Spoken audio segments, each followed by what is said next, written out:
Hey everybody, welcome back here to A Place to Heal. I'm Marie. I know there's a lot of you that have been waiting for this video. The reason I know that is because I've gotten a lot of emails telling me, when is it coming? When is it coming? Well, here it is. And I just want to say that I'm here once again telling you and sharing my stories, my healing stories. This is by no means medical advice because I am not an MD, and that would get me in trouble. So all I'm doing is sharing my experience and just what I've done down my road and what I have seen that has worked for me, and then I share it with you. And basically that's it. So for all of you out there that are writing me and telling me, I want to know where you got your references from. I need to know where you got your references. I'm my own reference. There you go. Bottom line. I used to be a writer, and I still, well, there's still some of my articles out there, but the reason that I quit writing was because of that, because you had to reference everything. And yeah, I'm done with that. So anyway, so today I want to talk to you about facial hair. Some of you that have been following me for a while know that I had a hysterectomy in '98. And when I woke up from my surgery, they already had a patch on me, you know, for that fake estrogen. And I had that patch on for like 2 days, and I was sicker than a dog. And then they switched me over to some other pills, which also made me sick. And then she's like, well, let's try something natural. And finally I thought, you know what, just leave me alone. I just don't even want any of that junk because it nauseates me. It makes me feel funky. And then I started, even way back then, okay, I was doing research and found out it's like horse urine. And I was like, no, I don't want any of that stuff in my body. Just, I don't care how much I sweat. I don't care what happens. I'm not going to take it. So that was fine and dandy. But like 5 years later, in 2005, I would like look in the mirror and I'm like, oh, where'd that little hair come from? Okay, we'll just take that out. And then it was like, oh, well, there's one here and one here, and okay, now there's 3, and now there's 4, you know? So 10 years later, in 2010, I was literally spending my time outside with a mirror for half an hour, just plucking. My whole face would just be red, and I mean, it was horrible. So now, 15 years after my hysterectomy, I am not ashamed at all to say that just like a month ago, I was literally almost able to grow a whole goatee. And let me tell you, nothing makes you feel less feminine than growing hair on your face. But coming from a background of cosmetology and, you know, esthetician and all that, I didn't want to go in there. I did not want to have electricity put on my face and have to go through all that. And then you pay all the buku bucks, and it's not always guaranteed, and they don't cover it all in one session. You have to come back. So I was like, no. So I decided that I was going to do research and not listing my resources. Just if you want to, you can Google it just the same way I did. What happens is I found out that when a woman goes through a hysterectomy, or when a woman goes through, you know, they go through menopause, or even if the hormonal imbalance is wrong, see, you have to have like so much of this hormone and so much of this hormone. It's like a beautiful scale that always balances. And when those two hormones are in perfect balance, there's no problem. Okay. And the problem is, it's not testosterone, because that's all everybody hears about. Testosterone, estrogen, male, female. That's not the case. Okay. Yes, estrogen or estrus is the dominant female hormone, but there's actually a hormone that is more dominant than testosterone, and that is the DHT hormone. Okay, so the DHT hormone is the hormone that makes men, when your DHT levels are too low, you start losing, you start getting the male pattern baldness.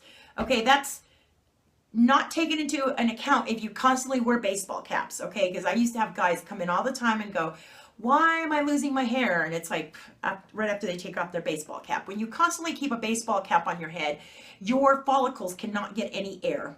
So if you want to see some hair growth, take that damn baseball cap off your head. So, so when a male has their DHT levels are too low, they start losing their hair. For females, it's the same thing. When your DHT levels are too high, you start losing all that hair up front. But it does the opposite for your face. What ends up happening is it starts stimulating the male characteristics. So, and because it's more potent than testosterone, it'll start making you grow a mustache. It'll start making you have those nice long Elvis sideburns, and it'll give you that beautiful little goatee going and even clear down into the beard area. Okay, it can stop your menstrual period because it's telling you you're a guy, and you'll get the facial hair, and you'll also have a tendency to have a lower voice as a female. You can actually go a lot lower. So, you know, and of course there's been rumors that you'll even want to put on sweats and watch football, but that hasn't happened to me yet. I don't think that'll ever happen. But anyway, so what you need to do is, because of when you have your hysterectomy, or when you your hormones are off whack, or you know, when you've gone through menopause, what ends up happening is you started here, right? And both of your levels, you had DHT was being balanced and your estrogen was being balanced. But after you go through menopause or all the other things that can happen, your DHT, you no longer have estrogen, because you're no longer making that beautiful estrogen with your ovaries, because they're shutting down. So this is kind of going down, and now your DHT, it's going up.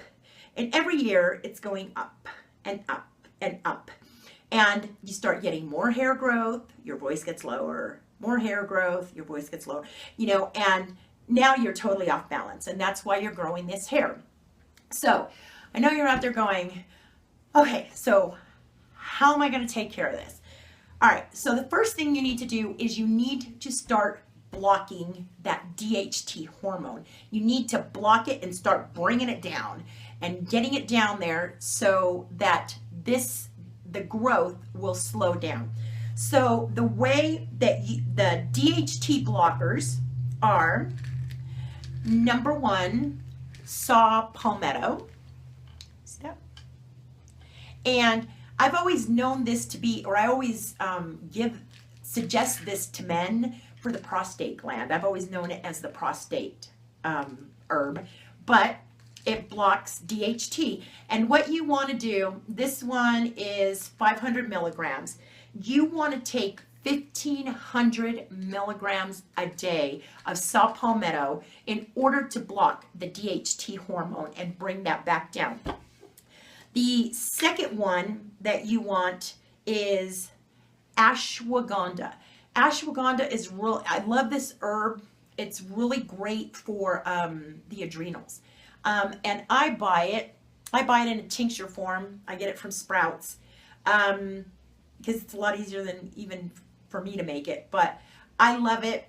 And you want to take 500 milligrams of that in order to stop the DHT hormone. Okay, and the last one that you want to take is biotin. And I buy the Now brand, just the biotin. And the biotin is also excellent for the adrenals. And this one is 10 milligrams, and you want to take 20 milligrams of this one a day. So these three things here, the ashwagandha, the biotin, and the saw palmetto, these three will block the DHT hormone. So that's what you need to start bringing that back down. Other things that also block DHT on a smaller level is coconut oil. So I've been adding coconut oil to my smoothies. Avocados are great for blocking DHT, and nuts, any kind of nuts, walnuts, pine nuts, whatever, any kind of nuts are excellent for blocking DHT. Now, this is a two-parter. So once you have blocked your DHT, you want to increase the estrogen. Well, I found this to be the harder part, okay, because you actually have to mix 9 different herbs in order to bring up that estrogen naturally, okay, and those herbs are, and I'm going to post them right here, black cohosh, spearmint, red clover, ginkgo biloba, damiana, fennel, dong quai, sage, and wild yam. Now, what all these herbs have in common is they have a very high natural plant estrogen compound.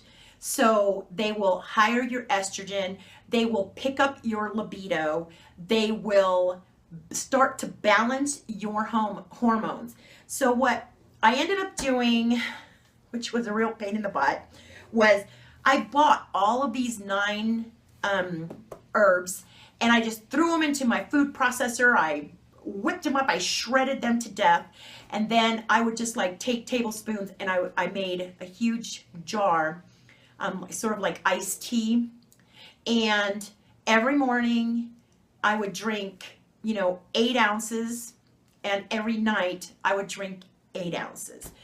That kind of got to be a real pain, and I also was drinking it in hot teas. Now, I can assure you, nowhere, and you have my word on this, maybe after this video there'll probably be 10,000 more, but as of today, there is no one on the internet who has these 9 herbs all together for you. So, like I said, I went down to my herbal store and I bought them. Now, I'm all for everything being as simple as possible. So on the 20th of this month, which is just in a few more days, I started making the tincture. And I took all 9 herbs, I put it into a tincture with a coconut base, so it would even give it a bigger kicker. And that's what I've been doing now. I just take 2 droppers underneath my tongue in the morning, 2 droppers at night before I go to bed, and I'm done. I don't need to drink all that tea and take all that stuff. So if you want to make it yourself, I've given you the 9 herbs that you need to get together and mix. If you're an herbalist, you take those 9 herbs and you make a tincture out of it. Or if you like, you're free to go to the website after the 20th, and this will be up on the 20th for you to buy. It's $26 for 2 ounces. It should last you about a month, so it's actually less than $1 a day to give yourself an herbal estrogen replacement. And it's a lot better than like bioidentical hormones, which I am not for in any way, shape, or form. I just, and I will be touching on that on my next video, because on my next video, I'm going to be teaching you how to further balance those hormones, how to get your thyroid back in check. If you have issues with your thyroid, I'm going to teach you how to fix that. I'm going to teach you how to balance those great hormones. And if all goes well, I might even have lost some weight. And I'm going to tell you about a product that you can buy over the counter that you were not aware that you could buy over the counter. All the women think they have to go to their doctors to buy it, and that's not the case. So please stick with me for that video. But So to recap this whole thing, basically what you do is you block the male hormone. If you're a woman, you block that DHT, that male hormone, you bring it down, and then you take herbal estrogen and you bring it back up, and you finally get your balance back. Now, it took me, I'd say the first 2 weeks, I really didn't notice much. But in about the third week, I started noticing it was like, oh, hey, I don't have to shave every day, or I don't have to pluck every day. It was like every 3 or 4 days that I was starting to noticing the hair growth. And the hair growth wasn't that coarse, harsh anymore. It was nice and soft. And I've noticed that now I'm not growing any down below. It's only right around my chin area. So there was a huge improvement, and that's the only reason why I'm bringing this to you today, because I did notice a huge improvement. So I believe in another 30 days, I'll even see less hair growth, and eventually, I'm hoping, they say it usually takes about 8 months to a year, from the research that I did, to get your DHT hormone completely down, and that estrogen back up to the levels where you don't see this anymore. But you know what? I figure it's been 15 years that I have not been helping my body. And now all of a sudden, you know, I think if it takes me 1 year, that's not unreasonable.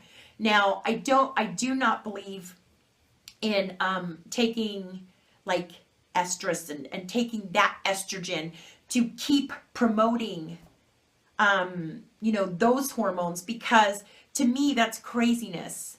You know, if tomorrow I no longer had my menstrual cycle, I certainly wouldn't go running off to the doctor going, please give me something to start it back up again.